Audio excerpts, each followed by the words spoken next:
도시를 2번, 3번 찾게 되는 데는 이유가 있습니다. 맛이 기억에 남아서, 풍경이 자꾸 눈에 밝혀서, 혹은 그 거리를 걷는 공기 자체가 달라서. 오늘 소개할 2 외국인 여성도 바로 그런 이유로 속초와 강릉을 다시 찾은 사람들입니다. 미국 출신의 유튜버인 2사람, 처음 한국을 왔을 때부터 속초에 반해버렸고, 이번이 벌써 2번째 방문이라고 하는데요. 재방문이라는 사실 자체가 이미 모든 것을 말해주는 것 같습니다. 이번 여행은 서울에서 고속버스를 타고 속초로 내려오는 것으로 시작됩니다. 그런데 버스에서 내려 처음 도착한 휴게소에서부터 2사람의 눈이 반짝이기 시작하는데요. 한국 고속도로 휴게소라는 곳, 한국인들에게는 그냥 잠깐 쉬어가는 곳에 불과하지만 이 외국인들의 눈에는 전혀 달랐습니다. 이렇게나 예쁜 휴게소는 태어나서 처음 봤다며 눈을 의심하는 2사람. 보통 버스에서 내리면 화장실만 가고 바로 다시 탄다고 했는데 한국 휴게소에는 간식을 파는 작은 가게들이 즐비해 있어 그게 너무 좋다며 연신 감탄을 쏟아냅니다. 미국의 고속도로 휴게소는 어떨까요?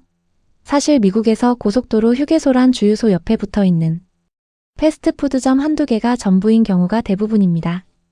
그런데 한국 휴게소에는 호두과자, 순대, 어묵, 핫도그, 추로스까지 웬만한 분식집 부럽지 않은 메뉴들이 줄지어 있으니 이들에게는 그 자체가 하나의 구경거리였던 것이죠.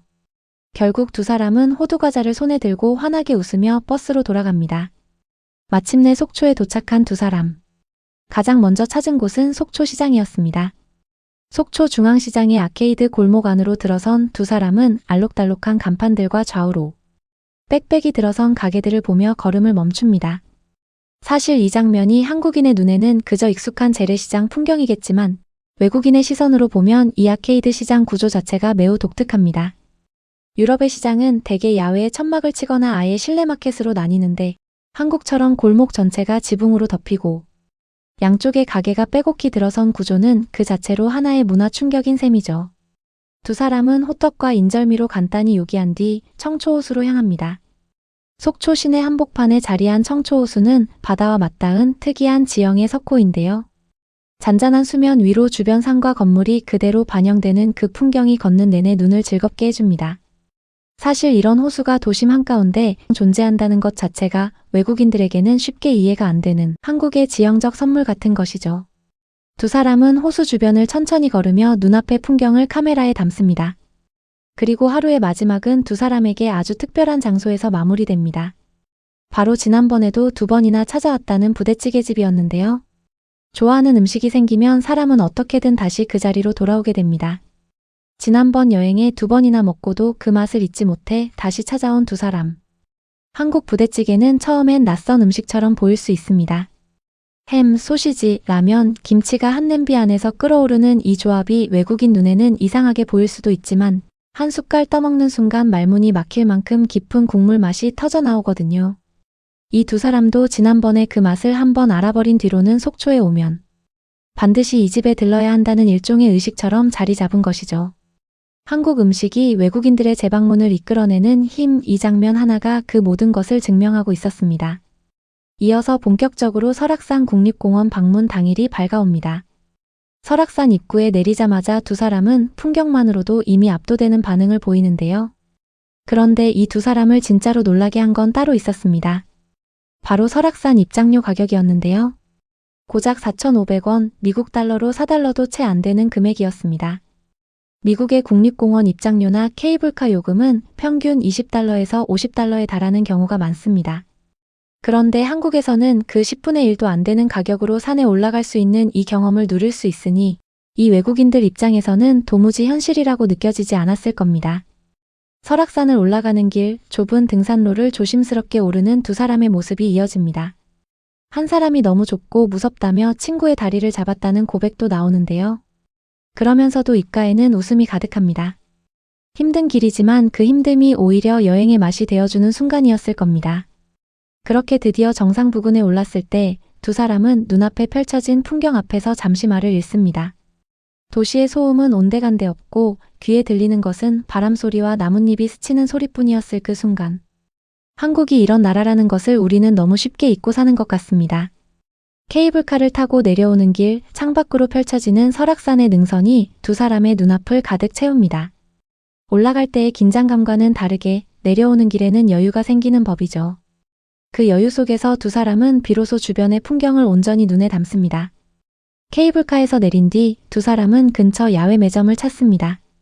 산을 내려오고 나면 허기지는 건 한국인이나 외국인이나 다르지 않은 모양입니다. 따뜻한 비빔밥을 앞에 두고 냄새를 맡으며 감탄하는 두 사람. 나중에 간식도 먹어야 하니까 둘이 나눠 먹으려고 하나만 시켰다는데요. 그런데 이 장면보다 더 따뜻한 일이 바로 다음에 벌어집니다. 옆 테이블에 앉아있던 한국인 아주머니가 조용히 두 사람을 흘깃흘깃 쳐다보더니 직접 전을 한 조각 잘라서 건네준 것입니다. 그것도 그냥 건네준 게 아니라 간장 소스까지 직접 챙겨서요. 두 사람은 너무 친절하다며 연신 감동하는데요. 한 사람은 해산물이 들어있어 잘 못 먹는다고 먹는 척만 했다는 귀여운 고백까지 나오지만 그럼에도 그 마음 자체가 너무 따뜻했다고 입을 모읍니다.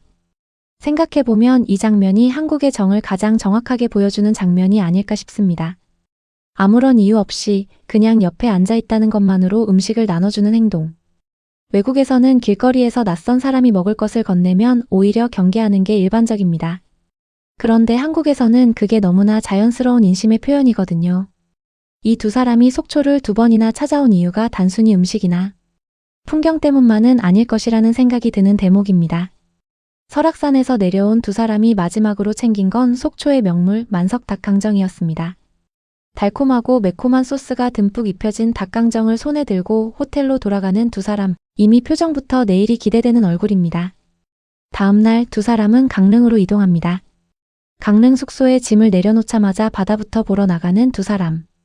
숙소 바로 앞에 펼쳐진 동해 바다를 마주한 순간 그 광활한 수평선 앞에서 모든 피로가 씻겨 내려가는 기분이었을 겁니다. 한국에서는 산과 바다를 하루 이틀 사이에 모두 누릴 수 있다는 것, 이게 얼마나 대단한 일인지 우리는 너무 당연하게 여기며 살고 있는 것 같습니다. 바다 구경을 마친 두 사람이 점심을 먹으러 향한 곳은 된장찌개집이었습니다. 구수하고 깊은 된장 국물에 두부와 애호박 등 채소가 듬뿍 들어간 그 한 그릇. 한국인에게는 너무나 익숙한 집밥의 맛이지만 외국인들에게 된장찌개는 단순한 국 그 이상의 의미를 가집니다. 콩을 발효시켜 시간으로 만들어낸 그 깊은 맛은 어떤 고급 레스토랑의 수프와 비교해도 전혀 뒤지지 않거든요. 두 사람도 된장찌개 한 숟갈을 뜨는 순간 그 진가를 제대로 느꼈을 겁니다. 식사를 마친 뒤 두 사람이 향한 곳은 강릉의 유명 순두부 젤라또 가게였습니다. 지난번에 왔을 때의 기억만으로 길을 찾아가 봤는데 놀랍게도 한 번에 찾아가는데 성공했다고 하는데요. 가게 앞에 도착해보니 늘 긴 줄이 늘어서 있던 곳인데 이날따라 줄이 없어 두 사람은 오히려 더 놀랍니다. 순두부 특유의 부드러운 질감에 은은한 단맛이 더해진 젤라또, 처음엔 두부로 만든 아이스크림이라는 것 자체를 믿기 어려워하지만 한 입 먹는 순간 그 편견이 완전히 무너집니다. 생각보다 전혀 강한 맛이 아니라 두부 덕분에 오히려 매우 가볍고 부드럽다며 연신 만족스러운 표정을 짓습니다. 이후 두 사람은 저녁을 먹고도 낮에 먹었던 순두부 젤라또가 너무 맛있었던 나머지 다시 사 먹으러 갑니다. 이미 한 번 먹었는데도 또 생각나서 당일에 2번이나 찾게 만드는 맛, 그게 바로 한국 음식의 힘입니다. 다음날 아침 두 사람은 전날 점심에 먹었던 된장찌개가 또 생각났는지 같은 메뉴로 하루를 시작합니다. More 된장찌개 at the same place. 전날 먹었던 것과 똑같은 된장찌개를 아침에 또 시키는 두 사람. 한식 특유의 깔끔하면서도 든든한 아침 한 상, 이 맛을 알아버린 이상 다른 선택지는 없었던 것이죠. 어제도 오늘도 된장찌개로 하루를 여는 이 두 사람의 모습은 어쩌면 한국 여행에서 가장 솔직한 감상평이 아닐까요? 말보다 행동이 더 정직하니까요. 식사를 하고 강릉 아르떼 뮤지엄에 도착한 두 사람. 영원한 자연이라는 거대한 대주제 아래. 어두운 공간 안에서 빛과 영상으로 가득 채워진 몰입형 미디어 아트 전시는 두 사람의 발걸음을 한참 동안 붙잡아 놓습니다. 한국의 미술관 문화는 최근 들어 전 세계적으로도 주목받고 있는데요. 단순히 그림을 걸어놓는 전시를 넘어 관람객이 작품 안으로 직접 들어가 경험하는 방식의 전시가 한국 곳곳에서 활발하게 열리고 있습니다. 입장료도 합리적인 수준으로 이 정도 퀄리티의 전시를 이 가격에 볼 수 있다는 사실이 외국인들에게는 또 하나의 충격이 되곤 하죠. 그런데 이날 두 사람에게 더 큰 감동을 준 건 미술관 내부가 아니었습니다. 전시를 마치고 밖으로 나오는 순간 미술관 바로 앞에 전혀 예상치 못했던 공간이 펼쳐진 것입니다. 바로 허균. 헌안설원 기념공원이었는데요. 조선시대 시인의 발자취가 남아있는 고즈넉한 공간이었습니다. 기와지붕 위로 붉고 노랗게 물든 단풍이 내려앉고 돌길 위에는 낙엽이 수북이 깔려있는 그 풍경. 두 사람은 우연히 발견한 이 장소가 너무 아름답다며 발걸음을 멈추고 한참을 바라봅니다. 계획에 없던 장소였는데 오히려 더 깊은 감동을 주는 순간이 있습니다. 그리고 그런 순간이 유독 자주 일어나는 나라가 바로 한국입니다. 어디를 걸어도 어느 골목을 돌아도 예상치 못한 아름다움이 불쑥 나타나는 것.